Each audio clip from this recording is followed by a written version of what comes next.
When I hired into the district as curriculum specialist, my area of focus was math.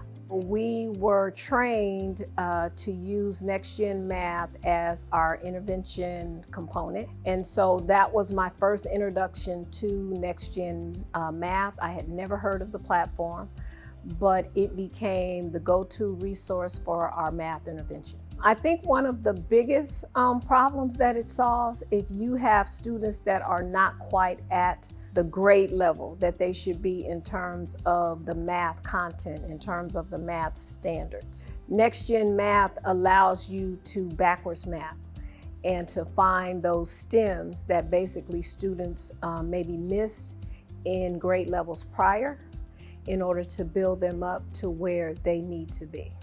Our teachers love it. It helps with our lesson planning. And it's one of those platforms where it complements the direct instruction wonderfully for our teachers. Coming from the whole intervention and the math specialist piece, I witnessed students come in, and I'm gonna tell you something, I hated math. I'm not even a math girl, but I have enough math sense that I can get it. So when I started using Next Gen, I was nervous at first. The videos took me and the kids to the promised land. The videos were like awesome. And as the kids started to see that they could get it, like a kid that has struggled in math forever, all of a sudden, boom, they get it, they're gonna use it. Because when you use a thing so often that the thing that was a challenge to you before becomes easy, then you like it. And so we don't really have students just sort of stressing out about using Next Gen.